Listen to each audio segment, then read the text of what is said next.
Get security. Now he's going to break the orderly's arm."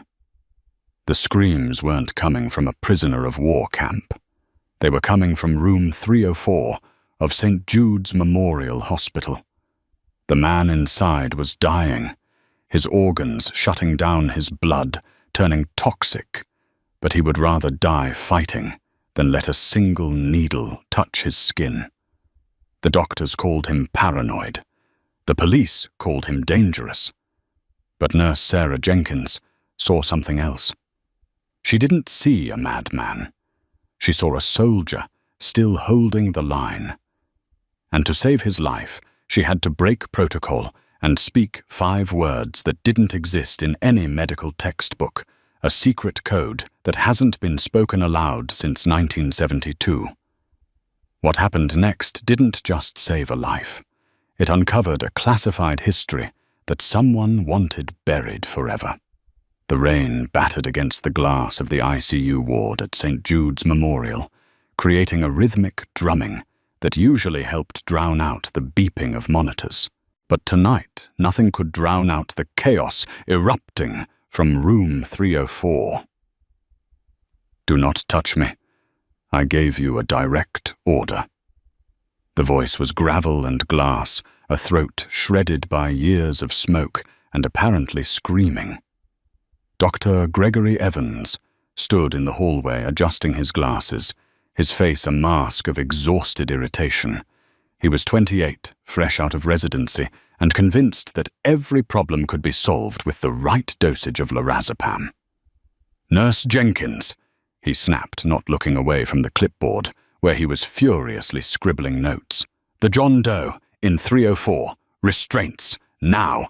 If we don't get that IV in him within the hour, he goes into septic shock."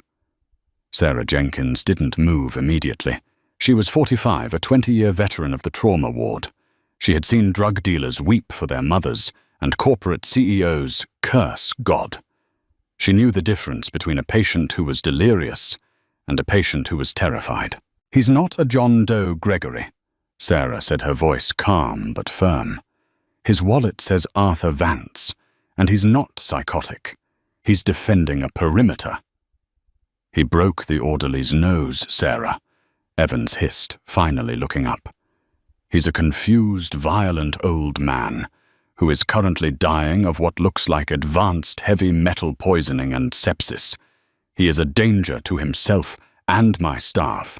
Restrain him, sedate him, treat him, in that order." Sarah sighed, tightening her ponytail. She walked toward room 304, the heavy rubber soles of her shoes squeaking on the linoleum. Inside the room was a war zone. A metal tray table was overturned. Gauze and alcohol swabs littered the floor like snow. In the center of the bed, backed up against the headboard, sat Arthur "Artie" Vance. He looked like a ruin of a man.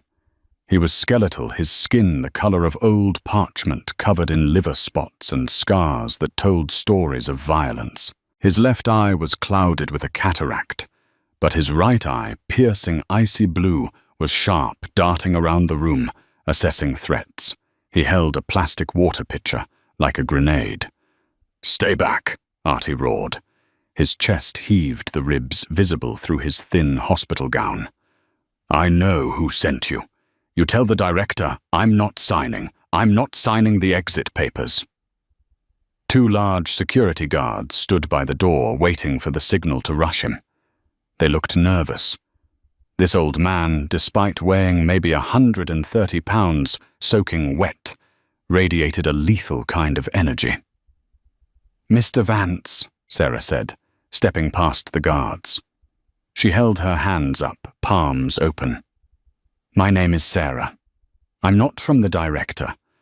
I'm just here to clean that wound on your leg." "Liar," Artie spat. He swung the pitcher, splashing water across the room. "I know the protocol. First the sedative, then the extraction. You're not taking me to the black site. I'll die right here on this hill." Sarah stopped. She watched his breathing. It wasn't the hyperventilation of a panic attack. It was controlled, in hold out. Tactical breathing. He wasn't fighting the hospital. He was fighting a memory. "Get the straps," Dr. Evans ordered from the doorway. "Enough of this. Hold him down." The guard surged forward. Artie let out a guttural roar, lashing out with a kick that even in his weakened state connected solidly with the lead guard's thigh. The guard grunted and lunged, pinning Artie's chest to the mattress. The old man thrashed his heart rate monitor, screaming a high-pitched warning. 140. 150. 160. "Get off me, Broken Arrow, Broken Arrow!" Artie screamed, his voice cracking. "Inject him!" Evans yelled. Sarah watched Artie's face. It wasn't rage anymore. It was pure, unadulterated terror. He was looking at the ceiling tiles, but Sarah knew he was seeing the canopy of a jungle. He wasn't in St. Jude's. He was somewhere else, somewhere dying, and he believed these people were the enemy. "Stop!" Sarah shouted, stepping between the doctor's needle and the patient. "Move, Sarah," Evans barked. "Look at his chart, doctor." Sarah pointed at the monitor. "His heart is in AFib. You hit him with that sedative while his adrenaline is this high. You'll stop his heart. You won't treat him. You'll kill him." The room went silent. The guard held Artie down, the old man, wheezing, tears leaking from his good eye. He was mumbling now, a repetitive, desperate chant. "Unit 77. Heavy static. Confirm extract. Unit 77. Heavy static. Let him go," Sarah said softly. "If we let him go, he attacks." The guard grunted. "He's attacking because you're attacking," Sarah said. "Back off, everyone, out of the room." "I can't authorize that," Evans said, his face red. "Then write me up," Sarah snapped, her eyes flashing. "But if he codes because you forced a sedative that's on your license, Gregory, give me 5 minutes. Alone." Evans clenched his jaw, looked at the erratic heart monitor, and then at the feral look in Artie's eye. He threw his hands up. 5 minutes. If he's not hooked up to that IV by then, I'm calling the police to sedate him for transport to the psych ward. The room cleared. The door clicked shut. It was just Sarah and Artie, and the ghosts he had brought with him. Silence returned to room 304, save for the ragged breathing of the old man. Artie remained pressed against the headboard, his knees drawn up, shivering. He didn't look at Sarah. He kept his eyes on the door, waiting for the second wave of the assault. Sarah didn't approach him. Instead, she walked to the window and closed the blinds, shutting out the storm. She then pulled a chair to the foot of his bed and sat down. She didn't speak. She just waited. She observed him. She took in the details the doctors had missed while they were looking at his blood work. She noticed the tattoo on his forearm. It was faded, almost unrecognizable, obscured by a jagged burn scar. But she could make out the faint outline of a chess piece, a knight and a lightning bolt. She noticed his hands. Even while trembling, his right index finger kept tapping against his thigh. Tap, tap, tap, tap, tap, tap, tap. She noticed the way he held his head tilted slightly to the left, favoring his good ear, listening for footsteps. "You must be exhausted, Sergeant," Sarah said quietly. Artie didn't flinch, but his tapping stopped. He slowly turned his head. "I'm not a sergeant," he rasped. "I'm a landscape architect." Sarah allowed a small, sad smile. "Landscape architects don't use the term broken arrow when they're scared, Artie, and they don't know how to break a man's nose with a palm strike." Artie narrowed his eyes. "You read my file the agency send you. No agency. Just a nurse who grew up in a house full of silence," Sarah said. She leaned forward, resting her elbows on her knees. My father was in the service. He never told us where. He never told us what he did. But every 4th of July, he wouldn't watch the fireworks. He'd sit in the basement with the lights off. Artie's jaw tightened. He looked away. Lots of guys don't like fireworks. True, Sarah agreed. But my dad, he had a tattoo, a knight and a lightning bolt, just like the one you're trying to hide under that scar. Artie froze. The air in the room seemed to drop 10 degrees. He looked at his arm, then back at Sarah, his gaze lethal. You see things you shouldn't, girl. That's a dangerous habit. He died 4 years ago. Sarah continued, ignoring the threat. Cancer. But right before the end, when the morphine made him talk, he kept asking for Unit 77. He kept asking if the perimeter was cold. Artie's breathing hitched. A look of profound grief washed over his face, cracking the hard exterior. Unit 77, he whispered. There is no Unit 77. It was disbanded in 85. We don't exist. You exist right now, Artie, and you're sick. Sarah stood up slowly. You have an infection in your leg. It's poisoning your blood. If I don't give you antibiotics, you will die. Not in a blaze of glory. Not protecting a secret. You'll just die in a bed smelling like antiseptic. Is that how a soldier of Unit 77 goes out? Artie looked at the IV pole. It looked like a serpent to him. It's not the medicine, he whispered, his voice trembling. It's the sleep. I can't sleep. If I sleep, I talk. And if I talk, they find out where it is. Where what is? Sarah asked gently. Artie tapped his temple. The ledger. I have the ledger. In here. Coordinates, names. The ones who sold us out in Nicaragua. The ones who left us behind. He looked at Sarah with pleading eyes. The doctor. Evans, he looks like one of them. He has the same eyes as the handler. If I go under, he'll interrogate me. I can't let him in my head. Sarah realized then that this wasn't just PTSD. This was a man holding on to a secret so toxic it had become his entire identity. He believed he was the last line of defense for a mission that ended 30 years ago. The doctor isn't a handler, Artie. He's just an arrogant kid, Sarah said. But I understand. You can't compromise the mission. The mission never ended, Artie said, gripping the sheets. We are always active. Sarah looked at the clock. 3 minutes left. Evans would be back with security and the police. They would force him down, drug him, and likely traumatize him to the point of cardiac arrest. She had to bridge the gap. She had to reach the soldier inside the madman. She had to use the secret she swore she'd never speak. The door handle jiggled.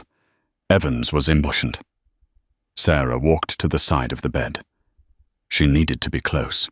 She needed him to hear her. But she couldn't let the room's microphone, if Artie believed there was one, pick it up. Artie, she whispered, look at me. He looked up, shivering violently now, the fever taking hold. Get back. Perimeter. I'm going to tell you something. Sarah said, her voice dropping to a harsh whisper. My father's name was Thomas Jenkins, call sign Ironside. Artie's eyes went wide. The color drained from his face. Ironside, Tommy, no. Tommy didn't make it to the extraction point. I waited. I waited 3 days in the mud. He made it out, Artie. He crawled out, and he spent 40 years looking over his shoulder. Sarah took Artie's hand. His grip was iron-hard, trembling. He taught me something. He said if I ever met a man with the night on his arm, and I needed him to trust me, I had to give the counter sign. Artie stopped breathing. He stared at her, tears pooling in his eyes. He waited. It was a test. If she got it wrong, he would snap her neck. He was old, but he was a weapon. Sarah leaned into his ear. She remembered the nights her father would wake up screaming and how he would calm himself down by reciting the phrase. It wasn't just words. It was a prayer. It was the verification code for Unit 77. The signal that the person you were talking to was family, was safe, was alive. Sarah spoke the words clearly. The shadow is long, but the fox walks at midnight. Artie gasped. It was a sound like a drowning man breaking the surface. He stared at her, his mouth open. The rage vanished. The paranoia evaporated. In its place was a heart-breaking vulnerability. He wasn't a soldier anymore. He was a lost brother, finding home. And the moon, Artie choked out the response, his voice breaking. The moon pays no debts. Sarah nodded, tears stinging her own eyes. Permission to treat, Sergeant. Artie slumped back against the pillows, the fight leaving his body. He looked at the IV pole, then at Sarah. Permission granted, nurse. Secure the line. The door flew open. Dr. Evans marched in, flanked by 2 police officers and 3 security guards. Time's up, Jenkins. Step away from the patient. Officers, hold him down. Stop. Sarah held up a hand. I'm done with your games, Sarah, Evans yelled, reaching for the restraint straps. Dr. Evans, Artie said. His voice was different now. It was calm, authoritative, the voice of a man who had commanded men in the dark. Stand down. Evans froze. The change in tone was palpable. The nurse, Artie said, pointing a shaking finger at Sarah, is the only one who touches me. She is the designated medical officer. If anyone else comes within 3 feet of this bed, I will consider it an act of aggression. He looked at the police officers. And you boys don't want to do that paperwork. The police officers looked at each other, then at the calm old man. They stepped back. Fine, Evans huffed, throwing his hands up. But if he flinches, we sedate him. Sarah moved quickly. She prepped the IV. Artie didn't flinch. He watched her with a look of intense gratitude and recognition. As the needle pierced his skin, he didn't pull away. He leaned in and whispered to Sarah. You're Tommy's girl. Yeah, she whispered back, taping the line down. He saved my life in '82, Artie whispered. And now you're saving it. He closed his eyes as the medicine began to flow. But you have to be careful, Sarah. The code, speaking it wakes things up. It's just a code, Artie, she soothed him. No. Artie murmured, his eyes drifting shut as the exhaustion took over. It's a beacon. If you say it, he will hear it. Who? Sarah asked, feeling a sudden chill on the back of her neck. Artie's voice was barely audible as he drifted into sleep. The man who hunted us. The pale horse. He's not dead, Sarah. And he's in this city. Sarah froze. She looked at the door. The hospital hallway suddenly felt very long and very dark. She thought she had just calmed a paranoid patient. But as she looked at the vitals monitor, she realized something terrifying. Artie's file said he had been admitted for a fall at a construction site. But as she lifted his hospital gown to check his abdomen, she saw it. It wasn't a bruise from a fall. It was a fresh bullet wound. roughly stitched up with fishing line. Artie hadn't fallen. He had been hunted. And by bringing him here and speaking the code, Sarah had just unknowingly turned St. Jude's Hospital into a target. Sarah stood over the sleeping form of Artie Vance, her hands trembling in her latex gloves. The storm outside had intensified, throwing jagged shadows against the wall every time lightning flashed. But the thunder was nothing compared to the storm raging in Sarah's mind. A gunshot wound. In the state of Washington, medical professionals were mandatory reporters. If a patient presented with a gunshot wound, the police had to be notified immediately. Protocol was clear. Call the charge nurse, call the cops, document everything. But Artie wasn't just a patient anymore. He was a ghost from her father's past. And he had been stitched up with fishing line, a field expedient closure that Sarah recognized. Her father had a similar scar on his thigh. The moon pays no debts. The phrase echoed in her head. It was the motto of a unit that officially didn't exist. If she called the police, she wasn't just reporting a crime. She was ringing a dinner bell for whoever had put that bullet in Artie's gut. She made a decision. It was a career-ending decision, perhaps a prison sentence decision, but she made it. She grabbed a fresh abdominal pad, covered the wound, and taped it shut, hiding the fishing line stitches under a pristine white bandage.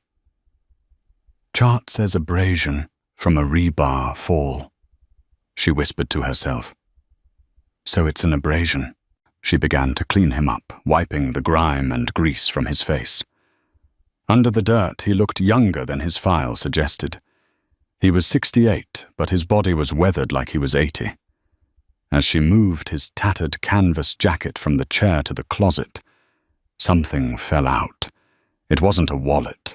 It was a heavy silver Zippo lighter. Sarah picked it up. It was cold and scratched. She flipped it open out of habit. It didn't spark. The flint was gone. But as she turned it over in her hand, she felt a seam that shouldn't be there. The bottom of the lighter didn't look right. She glanced at the door, ensuring the hallway was empty, and used her fingernail to pry at the bottom plate of the lighter. It popped off with a soft click. Inside the hollowed-out fuel chamber, wrapped in a scrap of oil paper, was a micro SD card. "You found it." Sarah jumped, nearly dropping the lighter. Artie was awake. His blue eyes were open, lucid, and locked on her. "This is the ledger," Sarah asked, her voice barely a whisper. "The digital copy," Artie rasped. He tried to sit up, but groaned, clutching his side. The antibiotics were working on the fever, but the pain was still raw. The original paper logs were burned in Nicaragua in '86, but I kept the backups. I knew one day they would come to scrub the history. "Who is they, Artie?" Sarah moved to the bedside, clutching the lighter. "Who shot you?" Artie took a ragged breath. "We called him the Pale Horse. His real name is Julian Kane. Back then he was just a logistics officer, a pencil pusher. But he figured out how to move product through the conflict zones, weapons, heroin, intel. He used Unit 77 as his personal mule team, and we didn't even know it until the end." Artie reached out, grabbing Sarah's wrist. His grip was weak, desperate. "Your dad, Ironside, he was the first one to suspect. He tried to radio command, but the comms were jammed. Kane jammed them. He left us in the jungle to be overrun, so there wouldn't be any witnesses." Sarah felt a tear slide down her cheek. "My dad said he got separated. He said it was chaos." "It was an execution," Artie corrected. "Tommy got out. I got out. 2 others. We scattered, changed names, stayed off the grid. But Kane, He rose through the ranks. He's powerful now, Sarah. Private contractor. Defense consulting. He's cleaning up his loose ends because he's up for a cabinet position. If the Senate finds out he built his fortune on blood money... He kills you, Sarah finished. He killed Miller in Detroit last week. He killed Holloway in intense care in Miami 2 days ago, made it look like a heart attack. Artie looked at the heart monitor next to him. That's why I wouldn't let them touch me. A needle is a perfect weapon. Sarah looked at the micro SD card in her hand. It wasn't just data. It was a death warrant. Why come here? Sarah asked. Why Saint? Jude's, I wasn't coming here, Artie admitted. I was heading to the Canadian border. He caught up to me at the rail yard. I took a hit. I managed to lose him in the storm, but I passed out in the alley a few blocks away. The ambulance brought me here. He looked at her with intense sorrow. I'm sorry, Sarah. I brought the war to your doorstep. You need to take that card. Give it to a journalist. A big one. New York Times, Washington Post. And then you need to run. I'm not leaving you, Sarah said firmly. You don't understand, Artie hissed, struggling to rise again. Kane doesn't leave witnesses. If he finds me here, he burns the whole building down if he has to. Suddenly, the overhead paging system crackled to life. Code Grey main lobby. Security to the main lobby. Code Grey. Code Grey meant a security threat, a combative person, or a lockdown. Sarah looked at the clock. It was 2:00 a.m. The hospital was locked down for the night. Only the ER entrance was open. Artie went rigid. He knew that sound. It was the sound of the perimeter being breached. He's here, Artie whispered. Hide the card, Sarah.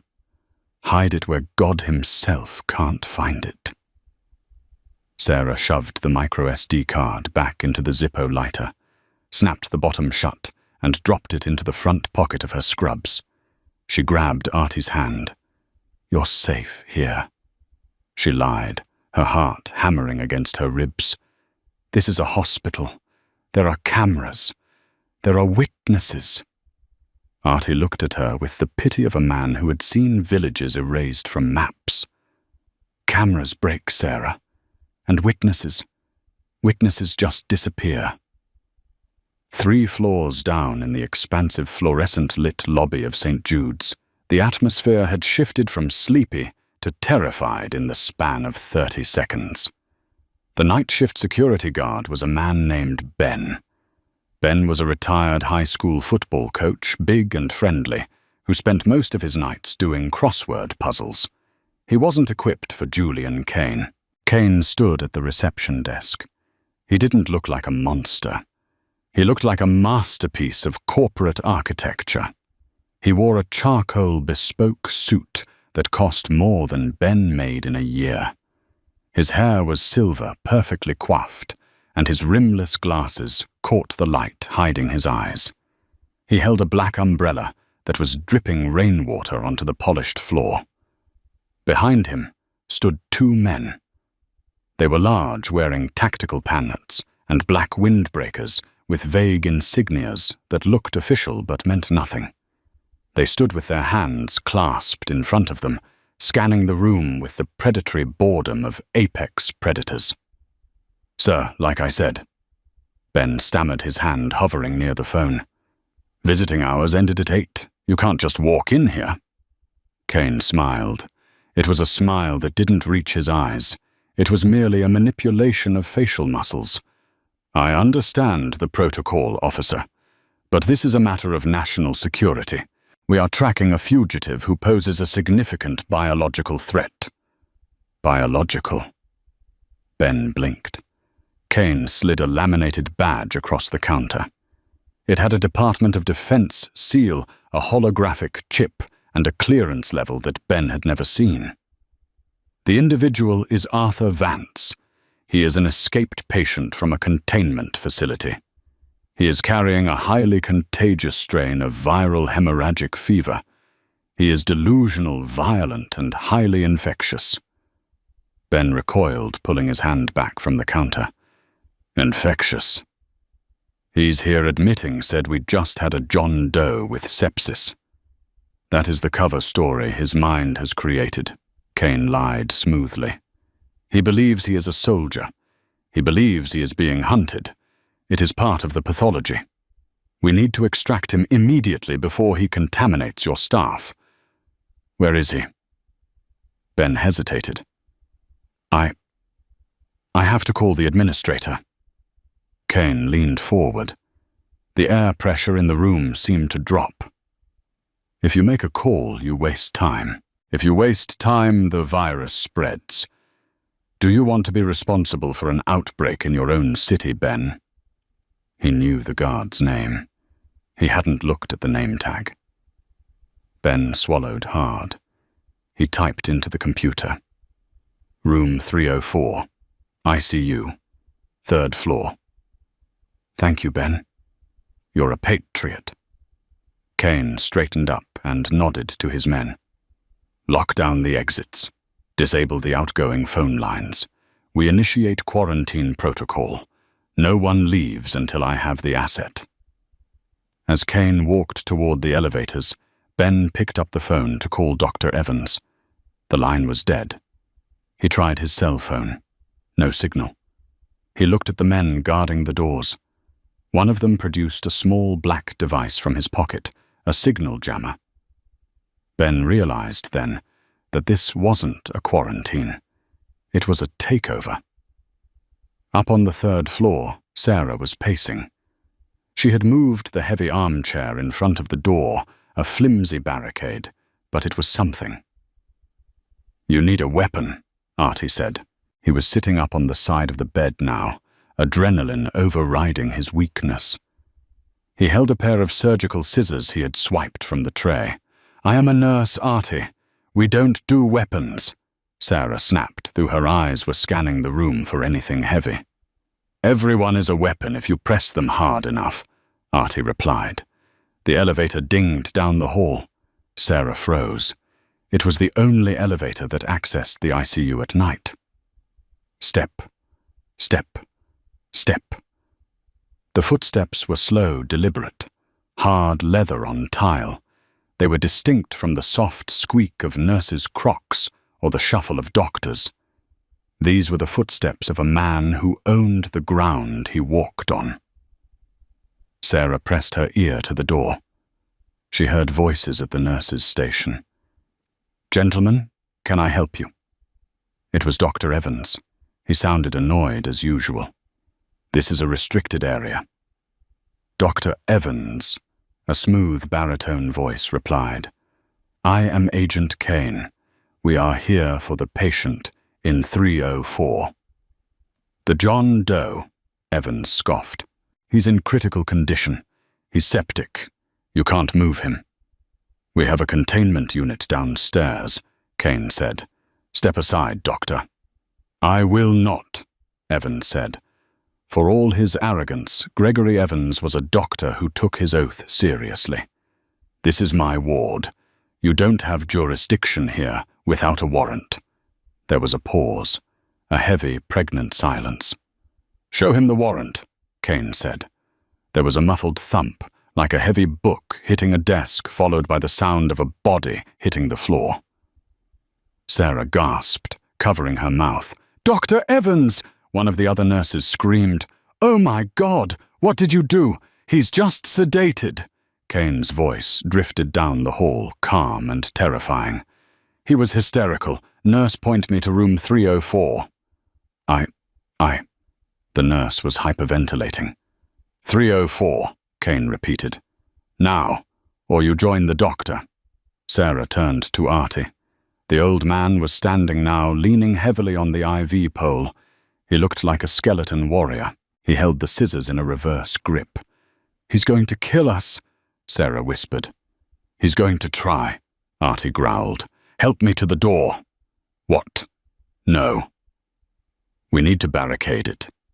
Barricades are for people who are waiting for rescue, Artie said, his eyes burning with a cold fire. Nobody is coming, Sarah.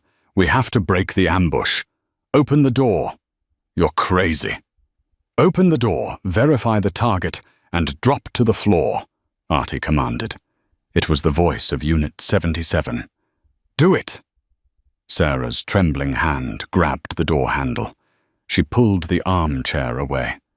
Her heart was beating so hard, she could feel it in her throat. She turned the handle. The door swung open. Standing 10 feet away in the middle of the hallway was Julian Kane. He looked impeccable. He looked bored.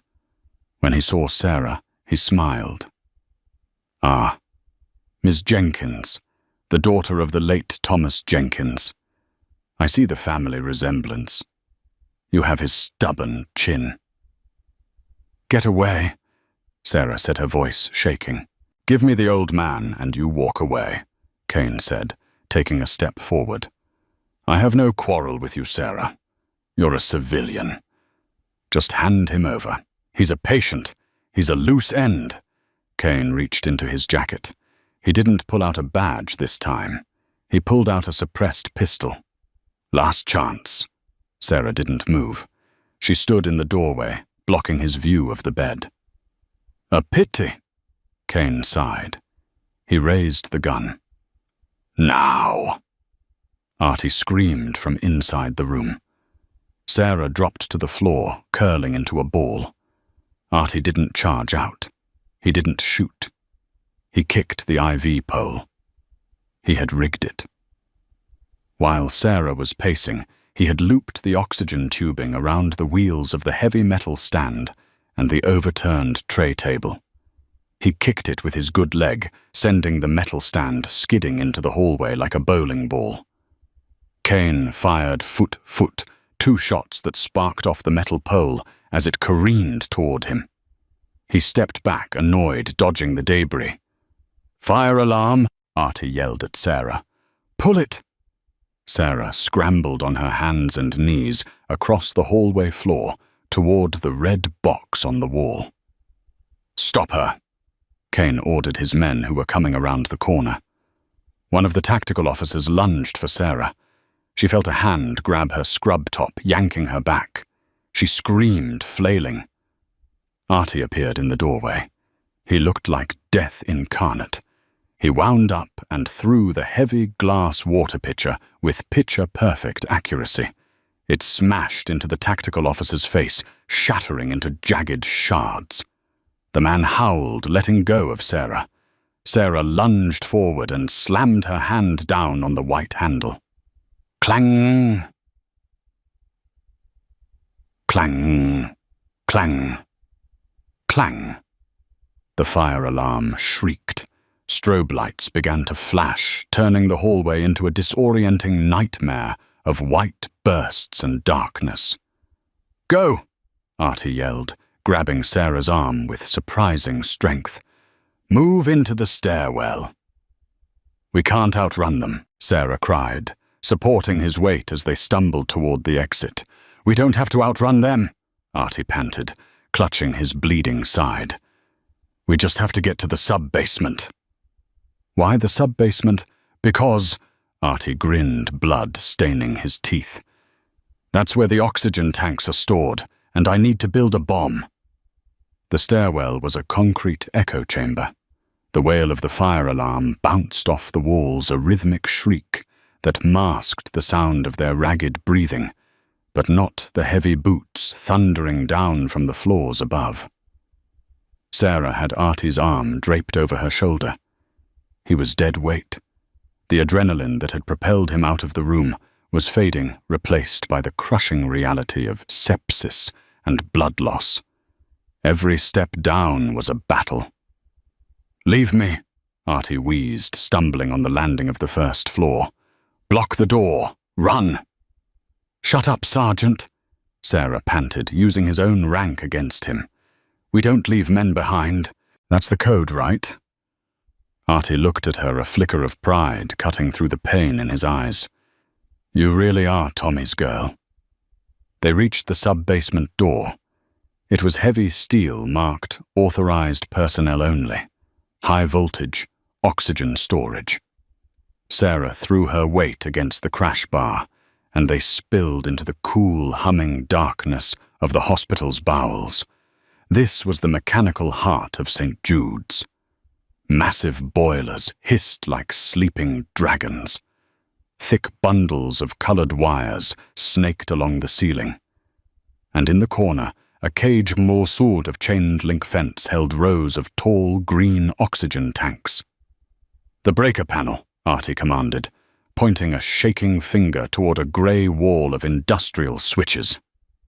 "And the main generator transfer switch." "What are we doing?" Sarah asked, dragging him toward the tanks. "Kane's men. They have thermal optics." Artie coughed, spitting blood onto the concrete. "Darkness won't stop them. But chaos. Chaos slows everyone down." He slumped against the cage of oxygen tanks.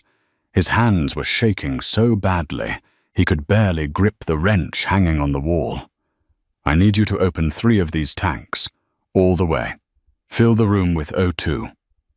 Artie, that's highly flammable. 1 spark." "Exactly," Artie said. He pulled the Zippo lighter from her pocket, the one containing the micro SD card, and handed it back to her. "Keep this safe. Now get the wrench. Open the valves. Then go to that breaker box. When I say mark, you pull the main lever." Sarah hesitated. "What happens to you?" "I hold the line," Artie said softly. He looked at the door. The handle was turning. Someone was picking the lock. Sarah grabbed the wrench. She twisted the valves on the first tank, then the second, then the third. A loud hiss filled the room as pure oxygen flooded the space, enriching the air, turning the basement into a potential bomb. She ran to the breaker box. It was a massive lever painted red. Main utility cutoff. The door to the sub-basement burst open. 3 tactical officers flooded in their weapons, raised laser sights, cutting through the gloom. Behind them walked Julian Kane, unhurried, holding a handkerchief to his nose. "End of the road, Arthur." Kane called out, his voice echoing over the hiss of the escaping gas. "Nowhere left to run." Artie stood up. He wasn't leaning on anything now. He stood tall, his hospital gown stained with blood, his eyes locked on the man who had erased his life 30 years ago. "I'm not running, Julian," Artie said. "Take them," Kane ordered. "Mark!" Artie screamed. Sarah yanked the lever down. With a thunderous ka-chunk, the massive breakers tripped. The hum of the hospital died. The lights in the basement vanished instantly. For a split second, it was pitch black. Then Artie did the unthinkable. He grabbed a metal pry bar from the floor and swung it with all his might against the exposed terminals of the high-voltage junction box next to him. Metal met live current. Crack boom. A massive arc of blue-white electricity exploded into the oxygen-rich air. It was like a miniature lightning storm. The flash was blinding, searing the retinas of the men wearing night vision goggles. They screamed, tearing the devices from their faces as the sudden brilliance overloaded the sensors and blinded them. The sparks ignited the oxygen stream. It wasn't a detontation, but a deflagration. A wall of sudden intense fire rolled across the ceiling, blowing the fire suppression pipes. Water and halon gas rained down, turning the room into a chaotic swirl of steam smoke and flashing electrical arcs. "Move, Sarah." "The maintenance tunnel," Artie roared, shoving her toward a small dark hatch in the floor behind the boilers. "Come with me," she screamed, grabbing his hand. "I have to close the door," Artie yelled back. He looked at her. his face illuminated by the dying sparks. "Tell the world, Sarah. Tell them we existed." He shoved her into the hatch and slammed the grate shut. From below, Sarah looked up. She saw Artie turn back toward the wall of smoke, where Kane and his men were stumbling, coughing, and firing blindly. She saw Artie Vance pick up the pry bar again. He wasn't a sick old man anymore. He was the knight of Unit 77, and he charged into the smoke. The darkness in the sub-basement was absolute. It wasn't just the absence of light. It was a physical weight, heavy and suffocating. When Sarah had pulled the main breaker, the hum of the hospital's life support systems had died, instantly replaced by a ringing silence that was even louder. The only sound remaining was the hiss of the oxygen tanks spewing their invisible flammable cargo into the air. Sarah stood frozen against the cold metal of the breaker box, her heart hammering against her ribs like a trapped bird. She couldn't see Artie. She couldn't see Kane. But she could hear them. She heard the chaotic shuffling of boots on concrete as Kane's tactical team tried to adjust. "Visuals are down." One of the mercenaries shouted, his voice laced with panic. "Night vision is washed out. The transition killed the sensors. Hold your fire." Kane's voice cut through the blackness. He didn't sound panicked. He sounded annoyed, like a man whose dinner reservation had been cancelled. "He's an old man with a hole in his gut. He can't have gone far. Switch to thermal." Sarah held her breath. Thermal. The heat signature. They would see Artie's fever-warm body glowing like a beacon in the dark. But Artie knew that. From the corner of the room, near the steam pipes, came a rhythmic clanging. Clang. Clang. Clang. "Contact left," a mercenary yelled. 3 distinct laser sights sliced through the darkness, converging on the steam pipes. Foot, foot, foot.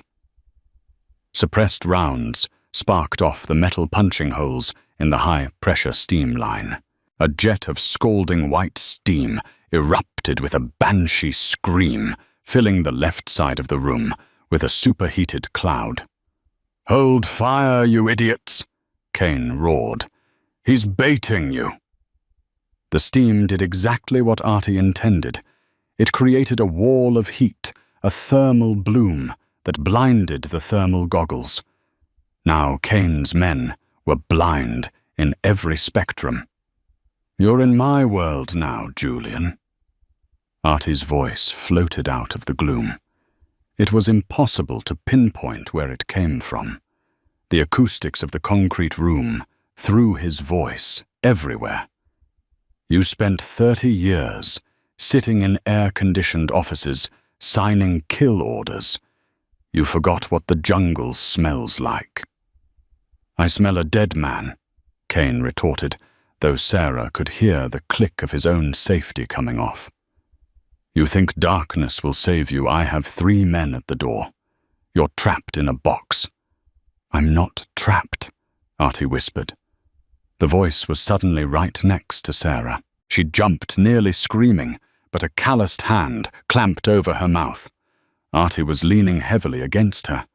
She could feel the sticky wetness of fresh blood soaking through his hospital gown. He was fading fast. The burst of energy that had gotten them downstairs was gone, burned up in the adrenaline spike. "The hatch," Artie breathed into her ear. "Behind the boiler. It's a maintenance crawl space. It leads to the storm drains." "I'm not going without you," Sarah whispered back, gripping his arm. "Sarah." Artie said, his voice trembling with a mixture of pain and affection. "My leg is septic. My gut is shot. I can't crawl. I can barely stand. If I try to go down that hole, I'll just block the way and we both die." "No." Sarah's eyes filled with tears she couldn't wipe away. "Listen to me," Artie hissed. He pressed something cold and hard into her hand. The Zippo lighter. This isn't about me. It never was. It's about the truth. If you stay, the story dies in this room. If you go, the ghosts finally get to rest. Across the room, the tactical team was regrouping. Fan out! Use the flashlights. Sweep the room.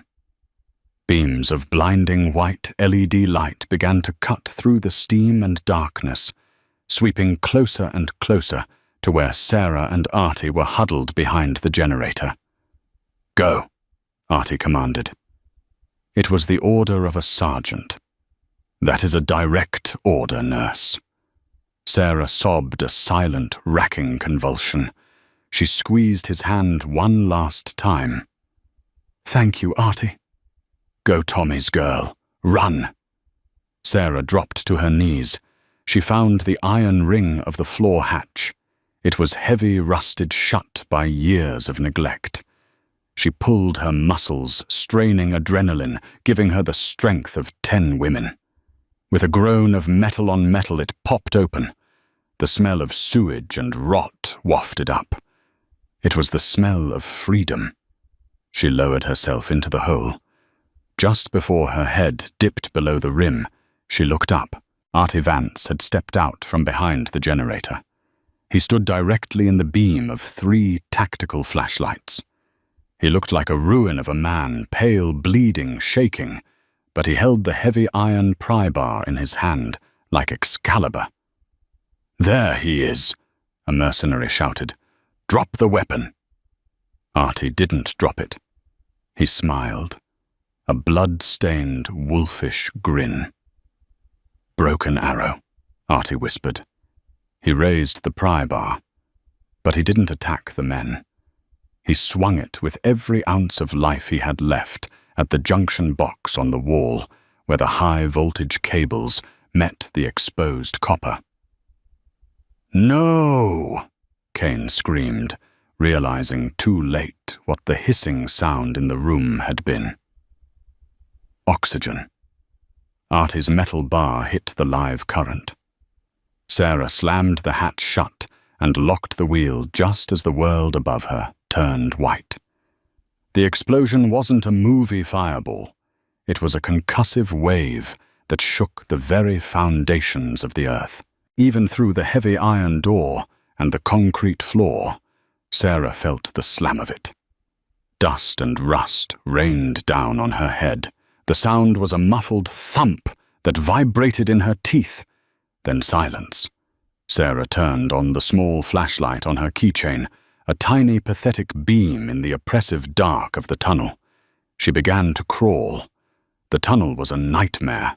It was barely 3 feet wide, slick with slime, and half-filled at the wall with freezing runoff water. Rats skittered away from her light, their red eyes glowing in the dark. Her knees scraped raw against the concrete. Her scrubs were soaked in muck. She wanted to stop.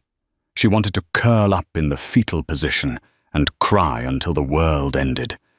The image of Artie standing in that light, smiling as he triggered his own death, burned in her mind. He sacrificed himself so you could tell the truth. The thought forced her forward, inch by inch, yard by yard. She crawled for what felt like hours. Her hands went numb. Her mind began to play tricks on her. She heard her father's voice. She heard Artie's voice. The shadow is long, but the fox walks at midnight. Finally, she saw a grate above her. A sliver of moonlight, real moonlight, pierced the gloom. She pushed against the grate. It wouldn't budge. Panic surged. Had she crawled all this way just to die in a sewer? She screamed a primal scream of frustration and slammed her shoulder into the iron. Once, twice, on the third hit the rusted hinges gave way. Sarah clawed her way up, gasping for air. She rolled onto wet asphalt. Rain washed the slime from her face. She was in an alleyway behind a dumpster. The sounds of the city siren's distant traffic washed over her. She checked her pocket. The zipper was still there. She wasn't Sarah Jenkins, the quiet nurse, anymore. She was the courier, and she had a delivery to make. It was 4 a.m. Sarah sat in the back corner of an all-night internet cafe 3 miles from the hospital. The teenager at the counter had looked at her filthy, blood-stained scrubs with alarm, but a $100 bill from her emergency cash stash had bought his silence and a private booth. Her hands shook so badly she could barely fit the micro SD card into the reader. The computer screen flickered. A folder opened. Operation Silent Night, 1982-1989. She opened the first file. It was a scanned letter signed by Julian Kane. It authorized the use of Expendable Assets Unit 77 to transport unregistered cargo, heroin and arms across the Cambodian border. She opened the second file. It was a list of coordinates, mass graves, where the men who refused to follow orders were buried. She opened the third file. It was a bank ledger, billions of dollars, money that had built Kane's empire, money that had bought his political influence. Sarah felt a cold rage settle in her chest. This wasn't just corruption. This was evil, pure distilled evil, that had been wearing a suit and tie for 3 decades. She opened a browser. She didn't just send it to the police. The police could be bought. Kane owned the police. She went to the upload portals for the biggest news agencies in the world, the New York Times, The Guardian, Al Jazeera, Washington Post. She found the encrypted drop boxes for whistleblowers. She attached the files. Uploading 10%. She looked out the window. A police cruiser drove by slowly. Sarah ducked her head. Uploading 45%. Her phone, which she had turned off, was sitting on the desk. She knew she should destroy it, but she needed to make one call. Uploading 80%. She turned the phone on.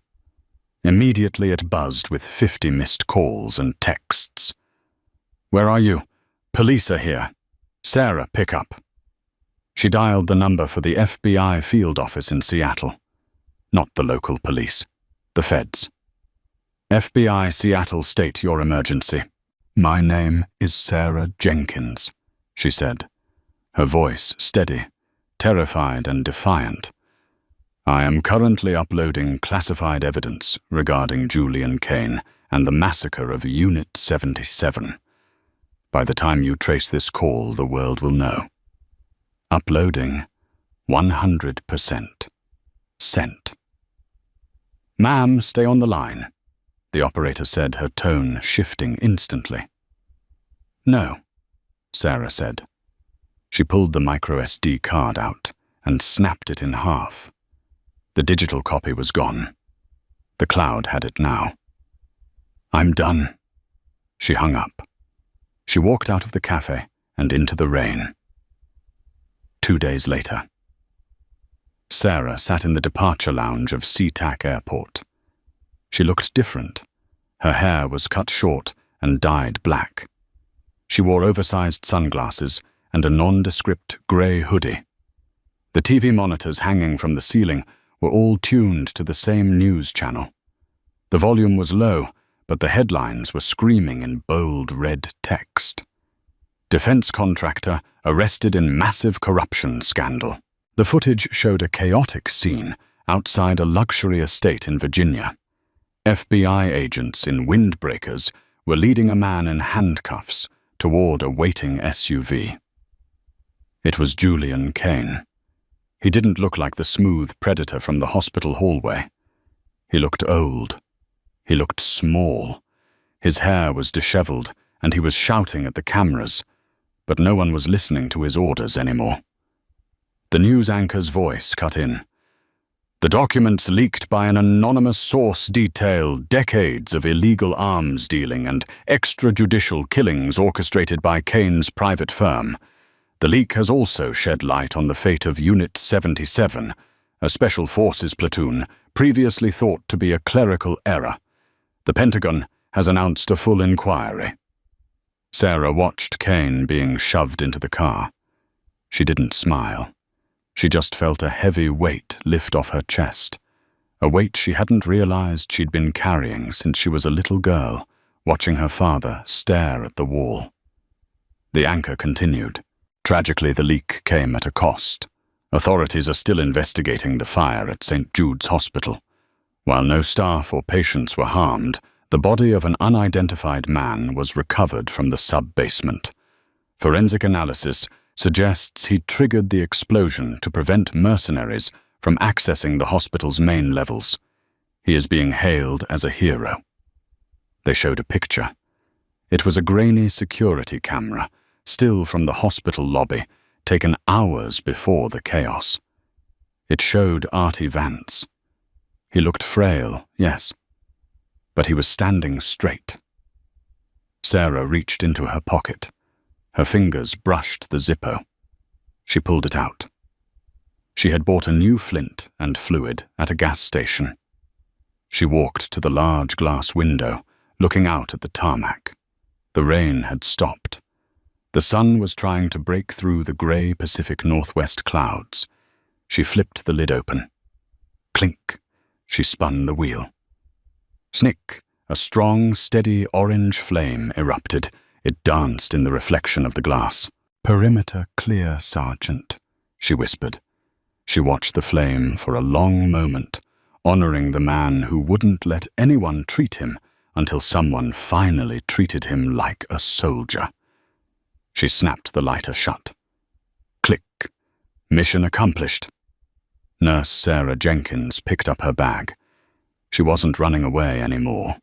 She was moving forward. She had a list of names, the other families of Unit 77. She had to find them.